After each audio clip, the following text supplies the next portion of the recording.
Hello दोस्तों। आज हम लोग शुरू करने जा रहे हैं मानव आनुवंशिकी या बोले तो आनुवंशिकी विकार। ये उन डिजीज़ से रिलेटेड है जो जेनेटिकली एक पीढ़ी से दूसरी पीढ़ी में ट्रांसफ़र होते हैं। क्लियर है? तो कहते हैं कि ये चूँकि बोर्ड के हिसाब से और अन्य एग्ज़ाम के हिसाब से बहुत ज़्यादा इम्पोर्टेंट है, क्योंकि इससे क्वेश्चन कुछ न कुछ आना ही रहता है किसी भी तरीके से। इतने टॉपिक इसमें है कि इसमें क्वेश्चन आना ही तय है। अब जिसे कहा जाता है कि हम लोग जो है जब मानव आनुवंशिकी पढ़ रहे हैं तो इसमें शुरू करते हैं। इसमें हम लोग देखें कि मानव आनुवंशिकी 2 प्रकार यानी इसके जो डिसऑर्डर है 2 प्रकार। एक होता है आपका मेंडेलियन और एक आपका होता है क्रोमोसोमल। मेंडेलियन और क्रोमोसोमल। कहते हैं जो मेंडेलियन डिसऑर्डर होता है, मेंडेलियन डिसऑर्डर जो होता है वो बेसिकली किसी जीन या एलील के में डिफेक्ट होने के कारण ये डिजीज़ क्रिएट होती है, या जीन वो खराब हो गया, प्रॉपर वर्क नहीं कर रहा है, वो आपका मेंडेलियन डिसऑर्डर। दूसरा आपका तो गुणसूत्री डिसऑर्डर। गुणसूत्री मतलब होता है कि उस इंडिविजुअल में एक पर्टिकुलर क्रोमोसोम या तो कम हो गया या तो ज़्यादा हो गया। दैट मीन्स क्रोमोसोमल के कम ज़्यादा होने से, जो 46 होता है, हो सकता है 47 हो सकता है, 45 हो सकता है, इसी से कम ज़्यादा होगा। दूसरी जो डिजीज होगा उसे बोलेंगे क्रोमोसोमल यानी गुणसूत्री विकार, और एक आपका मेंडेली विकार। गुणसूत्री विकार आप समझिए, उसमें जैसे आप एग्जाम्पल आपने Down syndrome, Patau syndrome, Turner syndrome, Klinefelter syndrome, तो ढेर सारी डिजीज हम लोग पढ़ेंगे। लेकिन मेंडेलियन डिसऑर्डर में हम लोग ढेर सारे पढ़ेंगे, जैसे सिकल सेल एनीमिया और आपका haemophilia, colour blindness, cystic fibrosis, phenylketonuria, ये सारे डिजीज कहते हैं मेंडेलियन डिसऑर्डर में आते हैं। क्लियर है? आइए, और क्या डिफरेंस दोनों में। कहते हैं जो मेंडेलियन डिसऑर्डर है वो एक पीढ़ी से दूसरी पीढ़ी में तो जाएगा ही जाएगा, जबकि क्रोमोसोमल जो डिसऑर्डर तो जरूरी नहीं है कि एक पीढ़ी से दूसरी पीढ़ी में जाए। ठीक है? और क्या डिसऑर्डर हो सकते हैं? कहते हैं क्रोमोसोमल डिसऑर्डर को आप एमनियोसेंटेसिस के द्वारा, किसके द्वारा? एमनियोसेंटेसिस के द्वारा हम उस डिजीज़ का पता लगा सकते हैं, जबकि मेंडेलियन डिसऑर्डर को हम पी डिग्री एनालिसिस, किसके द्वारा? पी डिग्री एनालिसिस के द्वारा हम ज्ञात कर सकते हैं। ठीक है? आइए हम लोग मेंडेलियन डिसऑर्डर को आगे बढ़ाते हुए इसमें कुछ चीज़ें हम लोग देखते हैं कि हम लोग देख रहे हैं कि जो आपका मेंडेलियन डिसऑर्डर बेसिकली 2 प्रकार का होता है। एक होता है ऑटोसोमल रेसिव और एक होता है ऑटोसोमल डोमिनेंट होता है। ऑटोसोमल रेसिव डिजीज जैसे sickle cell anaemia, phenylketonuria, cystic fibrosis, ये सारे आते हैं ऑटोसोमल रेसिव डिजीज। और जबकि ऑटोसोमल डोमिनेंट में आता है जैसे हंटिंगटन डिजीज। ठीक है? तो कभी कभी डायरेक्ट क्वेश्चन में पूछ देता है कि कौन नीचे निम्नलिखित में कौन सा ऑटोसोमल रेसिव, कौन सा ऑटोसोमल डोमिनेंट, तो आप ऐसे भी 1-2 नंबर आराम से पा सकते हैं। क्लियर? अब इसमें एक डिजीज़ हम लोग शुरुआत करेंगे कि कोई डिजीज़ हम लोग शुरू किया जाए। इसमें सबसे पहले हम लोग शुरू करने जा रहे हैं आपका sickle cell anaemia. Sickle cell anaemia हम लोग पढ़ने जा रहे हैं। सिकल सेल एनीमिया को हिंदी में कहते हैं, आप कह सकते हो कि ये दात्र कोश का अरक्तता, इसको पॉइंट म्यूटेशन भी कहते हैं। क्या कहते हैं? हिंदी से हम लोग बता दिए कि दात्र कोश का अरक्तता और पॉइंट म्यूटेशन, जीन म्यूटेशन, है ना, ये नामों से हम लोग इसको जानते हैं। क्लियर है? अब आइए, तो कहते हैं कि थोड़ा सा पढ़ा जाए सिकल सेल एनीमिया एक्चुअली होता क्या है। ठीक है? आइए, क्योंकि ये बोर्ड के हिसाब से बहुत इंपॉर्टेंट है, ये कई बार पूछा गया है कि सिकल सेल एनीमिया जो डिजीज़ है वो किस प्रकार की, इसमें क्या क्या दिक्कत आती है, वो सारी चीज़ें हम लोग यहाँ पे थोड़ा सा देखेंगे। ठीक? तो पहले चीज़ कि ऑटोसोमल क्रोमोसोम ही ये है। कैसा है ये? ऑटोसोमल क्रोमोसोम है ये, यानी कि अलिंग क्रोमोसोम लंग्स होता है। ठीक है? अब इसमें होता क्या है, हम इसमें 2 प्रकार के हीमोग्लोबिन पाए जाते हैं। एक हीमोग्लोबिन कह सकते हैं ए, और एक हीमोग्लोबिन आप कह सकते हो यस। यस मतलब सिकल सेल एनीमिया, और ये मतलब नॉर्मल एलर्ट, आपका जो आपका गुणसूत्र है। ठीक है? तो इस प्रकार से 2 प्रकार के हम लोग जान लिए, लेकिन एक्चुअली इसमें होता क्या वो हम आपको बता दें, क्योंकि वो ज़्यादा जानना जरूरी है कैसे इसका शेप बिगड़ता है। ठीक है? अब इसमें होता क्या है कि जैसे हम जानते हैं कि डीएनए से आरएनए बनता है, इतना हमको पता है कि डीएनए से आरएनए बनता है और आरएनए से आपका बनता है प्रोटीन। ठीक है? तो जो आपका डीएनए है, डीएनए पर आपका जो, ये देखिए यहाँ पर बहुत अच्छा दिया हुआ है। कहते हैं डीएनए, आप यहाँ पे देखिएगा कि सामान्य जो हीमोग्लोबिन ए वाला है वो देखिए सी टी सी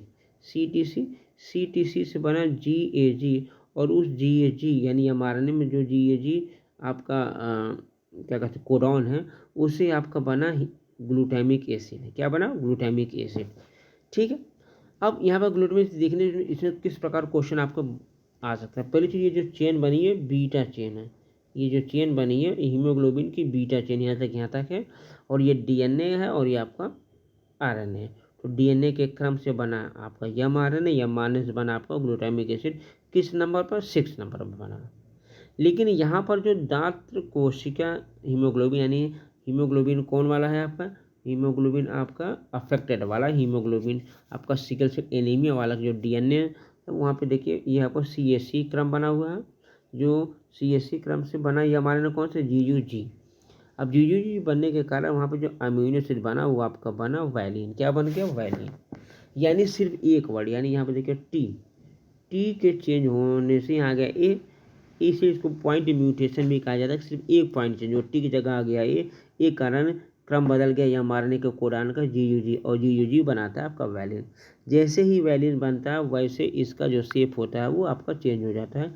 ये जो आपको दिखाई दे रहा है शेप आपका प्रॉपर RBC का दिखाई दे रहा है भाई, कॉनकेव होना चाहिए। यहाँ हो जाता है सिकल शेप। जब सिकल शेप हो जाता है इसमें और ढेर सारा डिफेक्ट आ जाता है, इसकी इलास्टिसिटी खो जाती है, जिसके कारण ये ब्लड वेसल्स में ट्रांसफर यानी ब्लड कैपिलरी से पास नहीं पहुँचते, यहाँ पर क्लॉकिंग हो जाती है, पूरा क्लॉक कर जाता है, पूरा कैपिलरी से पास नहीं हो पाता, जिसके कारण ब्लड सप्लाई कम हो पाती है।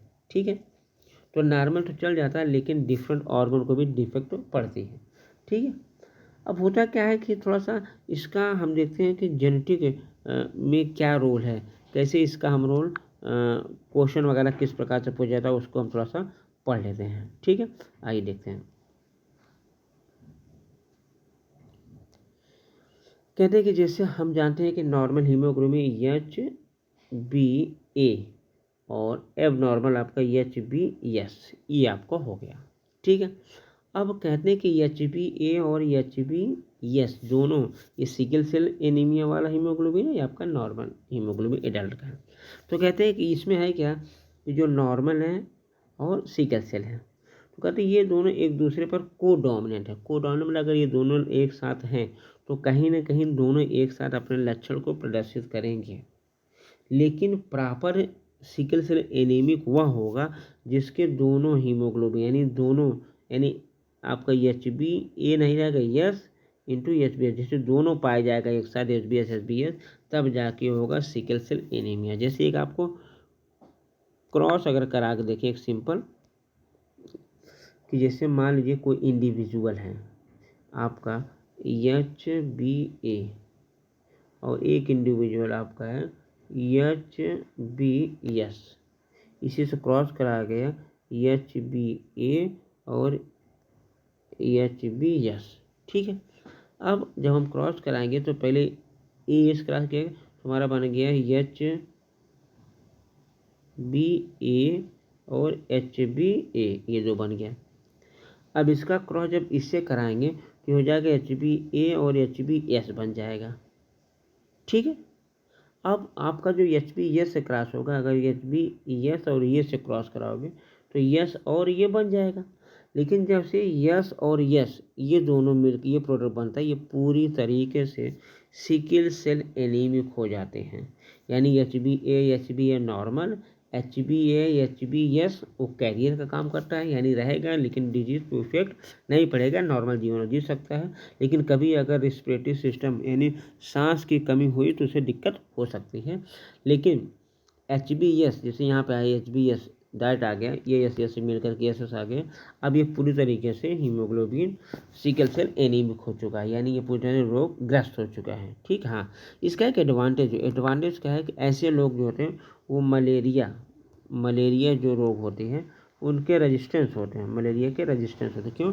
क्योंकि मलेरिया का जो पैरासाइट होता है वो RBC पर ही सर्वाइव करता है, और RBC किस तरह सिकल सेप हो चुकी है, ख़राब हो चुकी है, जिससे ये पैरासाइट मर जाएगा, सर्वाइव नहीं। इसलिए कहते हैं कि जितने भी सिकल सेल एनीमिक इंडिविजुअल होते हैं वो मलेरिया डिजीज उनको नहीं हो पाती, क्योंकि वो सर्वाइव भी नहीं कर पाती है। ठीक है, तो ये थोड़ा सा हम लोग पढ़ें किसके बारे में, सिकल सेल एनीमिया के बारे में।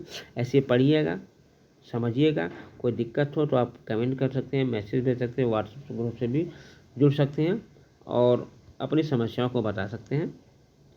क्योंकि हम लगातार इस तरह से वीडियो हर एक डिजीज़ के बारे में हम लोग आगे नेक्स्ट कोई डिजीज़ होगी उसको हम लोग डिस्कस करेंगे। तो लगातार डिस्कस करते हुए हम लोग क्या करेंगे, हर एक रोग के बारे में पढ़ेंगे ताकि हमारा एग्ज़ाम अच्छा हो, बेहतर नंबर आए और आपका नाम रोशन हो। थैंक यू, धन्यवाद।